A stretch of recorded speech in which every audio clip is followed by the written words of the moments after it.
All right, folks. I'm joined here with Clay Clark, and he's having another event, the Freedom Tour in San Antonio at Cornerstone Church, November 11th, 12th, and 13th. And I'm going to probably make this one, Clay. I think I'm going to come on out to this one. I know we've been back and forth with all of this, but it looks like you're going to be in my home state, and I'll make it happen, man. Well, I'll tell you this. What's exciting about the tour that we have is that we'll have, people like Simone Gold or Sidney Powell or Robert F. Kennedy Jr., General Flynn, Mike Lindell. Whoa. You just said Robert F. Kennedy Jr. Oh, Robert Jr. I mean, we've had so many. I mean, we've had Mark Burns there's all these great speakers, right? And all of you aren't sitting around doing nothing with your lives. I mean, all of you are very actively involved in the fight, trying to save this republic, this nation.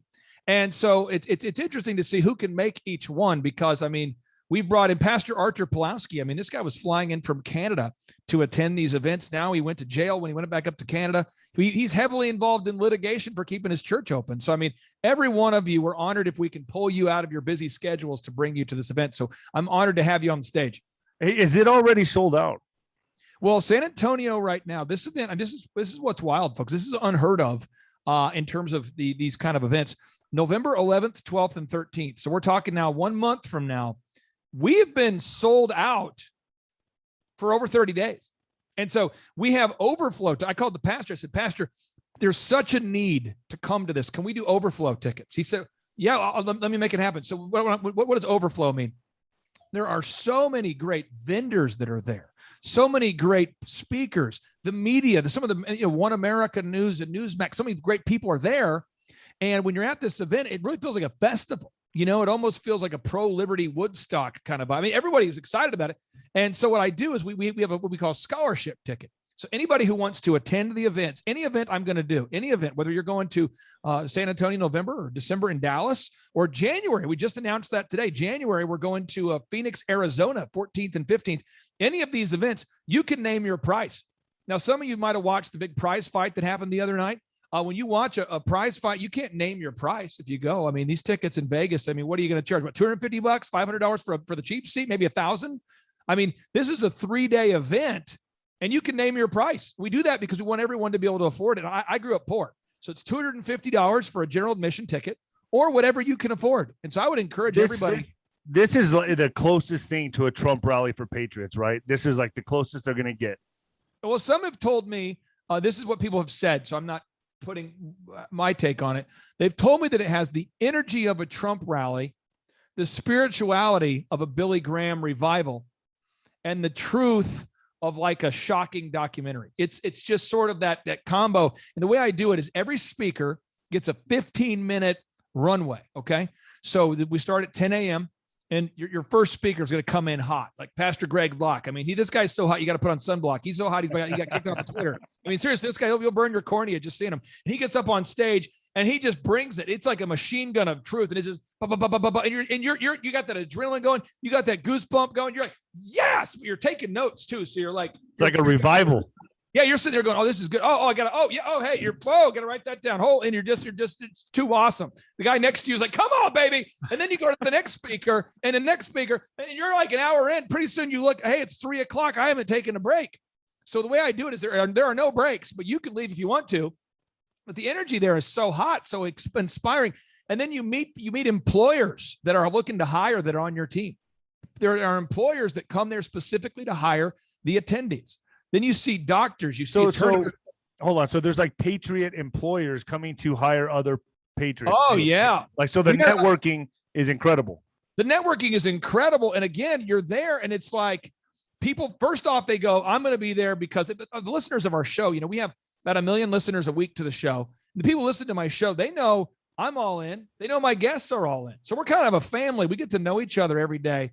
And people that listen to your show and shows like this, there are people that are used to being ostracized, vilified, attacked, canceled by culture. They are all in. I mean, just telling you, the energy is phenomenal. And again, because you can name your price, what it does is it irritates the deep state. Let me explain this to you. I have had a lot of success in business. And when you do, you get invited to speak at things. I remember the first time I was the entrepreneur of the year for the city of Tulsa. because I built my company, DJ Connection, into the largest DJ entertainment company in the region. We're doing 4,000 weddings a year. The mayor calls. Boop, boop, boop, boop, boop. Hello, is this Clay Clark? Yeah, this is Clay. Who's this? This is the mayor. Oh, I want to meet you. I'm like, oh, you mean the super progressive, super left, borderline socialist mayor wants to meet me? Oh, that's great. And you're a young guy. I'm trying to figure out, why do they want to meet me? And they want to get a photo with you somehow, as though that they helped you get your success, even though they were the ones, their regulations and rules made it difficult to have success. In fact, if they would go away and do nothing, you would have more success, but their regulations made it hard for you. But they want to get a photo with you. And then they go, you should look at running for office someday. And you go, well, because you're a young guy and it seems kind of, okay, yeah, I guess it's kind of like you start off as a carny, then maybe, I guess you start off as a DJ, then you upgrade to a carny. And then if you're good, you get to become an attorney, and then maybe you become a politician. I'm not sure how that works. So I went to DC and I'm meeting all these politicians, and they took me to the Palms restaurant and in DC. And I remember talking to the guy who brought me, a very well-known elected official, very well-known. I said, man, hey, my wife and I, we both grew up poor. I don't want to put you out here. You don't have to pay for my meal. I got it. He goes, oh, it's the taxpayer. Don't worry about it. Wow. And I'm looking at the bill and I'm going, wow, this bill. These are some bougie restaurants, and this is what they do. They pick you up in a limo. They take you home in a limo. And I'm like, taxpayer dollar, huh? Right. And I insist on paying my way. I come home. I told my wife, I felt physically ill. I got in the hotel room after the first night. I'm like, I can't be around these people. These idiots are super detached. I remember we were having the financial crisis of 2008. And I got invited to go to DC for an award, the Blue Ribbon Quality Award from the U.S. Chamber. And Orrin Hatch, by the way, Orrin Hatch, if you're listening, this is for you, buddy. Orrin Hatch gets up there and does a talk about how the NCAA tournament, the NCAA basketball tournament, March Madness, and the bowl system need to be better configured to allow more people to allow more athletes to be recognized. We're at the peak of a financial crisis. And Orrin Hatch, and this is back when before everyone had a camera phone. Okay, this is back when you had to have a flip video camera. So I took my flip video camera, and I take this out, and I go like this. I put it up, and I go, and I'm turning it around like this. And as I'm turning it around, people are like giving it the finger. People are like, "This is crap." Everybody hates this guy, and he's up there talking about a bowl system, and the bracket system and March Madness, and he's got all the token things. David, he's got the token phrases. He goes, "How many of you out here from Oklahoma?" I see. Everyone, people are like, "How many?" He's just pandering. Now, I tell you what, this country, God-given rights we love this country. We're gonna talk, and people are like, "We're at the threshold of hell as a small business owner. Liquidity is frozen up. I know people going into bankruptcy," and this idiot is talking about the bowl system. Which we're at again right now in 2021. We're approaching. Unbelievable. Yeah, no. And so is this your first time in Texas? Is this the first time you made a stop in Texas? You've done a lot of other states, but is this the first time you've stopped in Texas? Texas wanted us, and you're a fighter, so maybe you can relate to this. I wanted to just shove it in the face of the blue states. I needed to get to California early. So we went to Anaheim and just shoved it in their face. And but you had a great turnout in Anaheim, right? 100% sold out. Every event is sold out. And it's not about me, by the way. It's all about Jesus. I'm telling you, my thesis is the world needs more Jesus. It's not about me. It's not even about we. I think it's all about he. I mean that. So people will call me, and they're calling me. I'm in Anaheim, and I'm backstage. I'm getting ready to get going. Because once I get going, we're in a flow. It's a certain energy, kind of a prize fight energy. You know what I'm saying? People are excited. There's anticipation to it. People want to watch it. People are excited to see it. And someone says to me, "Clay, I got a call here. It looks like the city of Anaheim is going to shut down Matt Gaetz's event because of restrictions due to the thing." Yeah. And I go, they said, it looks as though you're going to need to shut down. They said, "You're going to need to shut down." And I said, "What?" They said, "Well, you need to shut down because, you might be arrests, And I'm going, "Well, I've always, wanted to start a prison ministry." And I didn't think it was like a witty statement. I just said it and I walked off, and a bunch of people were in the room going, "Oh," and so it was like, "Let's go." And that was like a galvanizing moment. Drop the mic moment. Yeah. Good. People were like, "Oh," and so all it is courage is contagious, and courage is more contagious than the thing. whatever. Absolutely. Absolutely. And that's why, finally I'm going to make it out. I'm going to get out there. Oh, you got to do it. Is Linwood going to attend, or General Lynn's going to be Flynn in Dallas. Lynn will be in Dallas. Now, General Flynn, just so you kind of understand the org chart of the Reawaken America and my life, this is how I look at it. Jesus is king. What does that mean? It means that anything that General Flynn or I or you or anything that anybody says that conflicts with the word of God known as the Bible, I disregard it. So Jesus is king. Trump is my president. I mean, what does that mean? I agree. General Flynn, so where's General Flynn fit in here? Okay, Jesus is king. Trump is my president. General Flynn is my general, and my wife is my boss. Let me explain how the boss works, okay? I am the CEO of the Clark organization, because Ephesians in the Bible tells me I'm supposed to love my wife the way Christ loved the church, and women are supposed to respect their husbands, that kind of thing. But I let my wife make a lot of decisions if I can. But if we disagree, I have the majority of vote, but I need to be hearing from my boss, from my ultimate boss, which is Jesus. So that's kind of our relationship. So we did the first event. I thought I would just do one. And the energy was ridiculous. And it was, to put on the event, the big screens, to get the boom, you got to get the big boom, camera gear. You got to get the great videographers. You got to get the big speakers. You got to get the jumbotrons. There's a lot. There's a lot right there. I've heard from so many people that have gone that it's like a patriot revival, man, like a rebirth of America when they go there. It's just the energy's off the charts. But you got to think about it too. It's like, we need porta potties, like a lot of them. So like that kind of stuff, it's behind the scenes. People don't see that. And I have a whole call center, a whole team back here that answers the phone. We vet everybody. We look you up in DuckDuckGo and Google to make sure you're not Antifa or something stupid. And so there's a lot that goes into it. And I have when you have a team now, you got to hire the people, train the people. So this is like a pop-up thing for me. I wasn't, a big patriot organizer guy before this. And so I get to the end of Tulsa and I'm thinking, I think I'm done. I think I'm good. And Rodney Howard-Browne from the River Church in Tampa, he and I had been connected on some things, and he said, "Hey, if you want, I know you were asking me if other churches would be willing to host, and I'm saying you can host it if you want to in Tampa." And I said, "Well, how many people can you host in Tampa?" He said, "Well, now Rodney Howard was the first pastor in America arrested for refusing to shut down, and so Rodney was saying, well, I can fit about 2,000 inside, but I'm building a facility that should be ready about a month after the event, and it can fit about 9,000."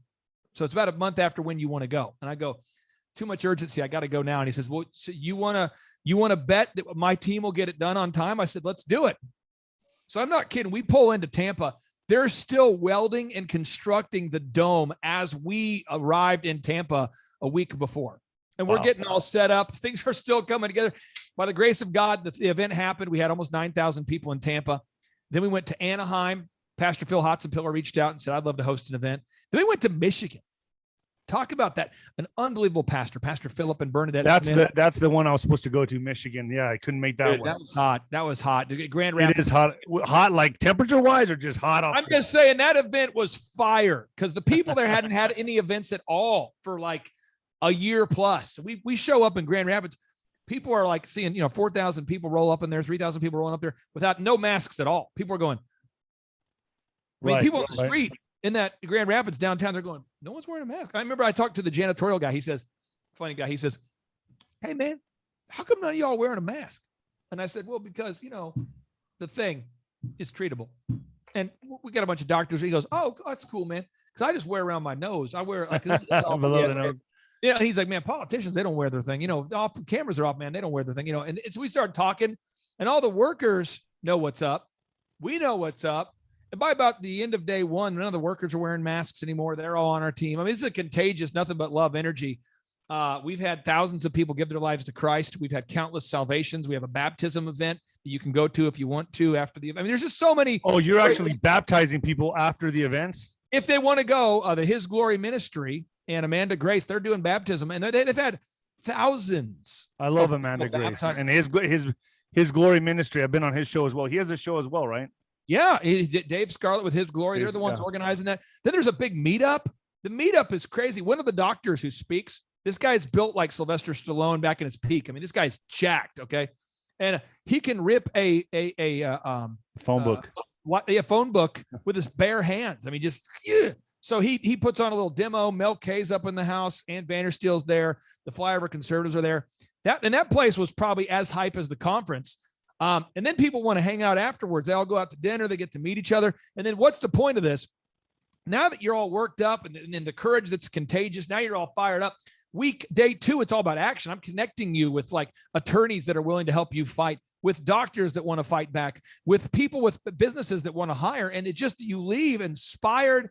People have new jobs. People make new best friends. The energy is next level. I'm just telling you, I don't know why God chose me to do this, but there was a Kim Clement prophecy that mentioned my name. It mentioned a guy by the name of Mr. Clark, who's supposed to be helping reawaken America. I can't tell. That's a huge responsibility. And it looks like you're taking the bull by the horns and you're doing it, man. Well, you know what? And God is giving everybody out there listening right now a task. So if you're listening here, I like to have a lot of fun. I like to get things done, but I just want to give everybody just a moment to hit a little pause and just ask, how can God use your talent, your time, and your treasure to save this nation? Now, your time, someone out there might say, "Oh, time, I love using my time. Let's go." Woo! Someone else out there says, "My time, I guard my time. I don't use my time for helping the nation. I'm too busy." Okay. Someone else treasure. They go, "Oh, I'll stroke checks all day. No big deal." Someone else goes, I don't ever really contribute to things that, I just stay out of it. I do my time, but I don't ever put my money. Someone else says my talent. Someone goes, yeah, I got a podcast, but I would never, I don't want to offend my audience. Someone says, my talent, I'm a boxer, but I don't ever speak out. I'm a athlete. You know what I'm saying? There's all these people that have these different areas that they don't give up. Right. They don't venture into.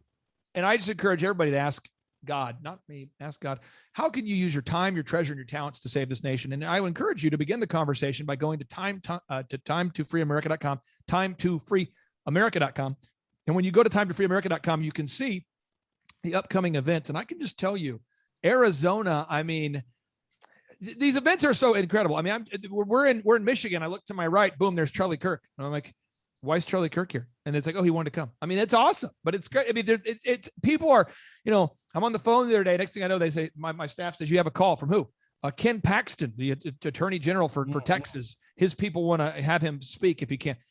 There's a certain momentum now. Mickey Willis, the guy who made the famous series, the most deleted, removed series of all time off the internet. I'm trying not to get you kicked off of YouTube. Yeah. His series, he's teamed up with us. There's an energy. There's a momentum. And the networking is off the charts. Everyone there's networking. People are getting jobs. It's happening. It's powerful. Just today I've helped that I know of. I think 3 different men or women find jobs today. A specific one guy I talked to, he's a very handy guy. He just got laid off because he didn't want to take the thing. You know what? Yeah. And I didn't want to take the thing. And therefore he's called me. He said, I just lost my job. I said, well, that's cool, because I know of someone that's hiring. And I just connected and boom, problem solved. Another young lady came in today. These are people showing up in my physical office. Back here, if you get a chance to just go to thrivetimeshow.com, click on testimonials, you can see all the things I'm involved in. I grow companies. That's the same place people can get tickets for these events is thrivetimeshow.com. Yep. You can go to thrivetimeshow.com. You can buy tickets there. You can also buy tickets at time2freeamerica.com. And I want to brag real quick on the team at time2freeamerica.com. This is the site now that many experts are starting to reference. They go, hey, if you go to time2freeamerica.com, you can download the Fauci dossier. If you go to time2freeamerica.com, you can download the truth about the models. If you go to Time to Free America, you can download you're seeing more and more. General Flynn was on an interview with Glenn Beck the other day. He's mentioning it the other day that people are referencing it all the time. Wendy Rogers, Arizona, a senator fighting back. There's all these people, and they reference time2freeamerica.com because experts know that if they send me the data, I'm going to vet it and organize it and put it up there. So time2freeamerica.com has almost become like the Wikipedia for Project Save the Republic. That's amazing. Clay, I want to thank you for joining me. I won't keep you much longer. We both got stuff to do. I'll be out there, man. So I'm going to be out there November 11th, 12th, and 13th in San Antonio, Cornerstone Church. It's going to be off the charts. It's going to be fire. Now, I have a question for you before we go ahead. I get a question. How much do you typically weigh when you fight? When I was fighting, I was 245, 244. You're totally done with fighting? Yeah, I've had back surgery, and it just okay. Let's talk and I'm 44 years old, Clay. Let's talk about this for a second. Let's talk about this for a second. Okay. Okay. So when you're in the fight, you're going into a fight, and you see the opponent, and he's talking trash. Maybe you're talking trash. I don't know how that well works, but you see the fight, and then there's a lot of talking that happens. And then the moment someone gets punched, so let's go Tyson Fury versus Deontay Wilder. There's a lot of talking, but the moment that happens, I believe that's the moment that America is facing right now. I think a lot of people, I mean, I grew up poor, so I think America's been punched in the face right now. Absolutely. So what advice would you say from a fighter perspective, when you've been training, you've been working, you're in great shape, and then you have a great strategy, and all of a sudden, well, how would you tell America they should be reacting right now? Many people who've been in an insulated culture taking a shot to the face. Well, with fighting, experience is always the key factor, so you always want to remain calm, be cool about your wits. Don't get overexcited. Don't have over anxiety, because when you're over anxious, that's when you get knocked out. So you always got to keep a cool head, be collected. I tell my audience all the time, don't play hero.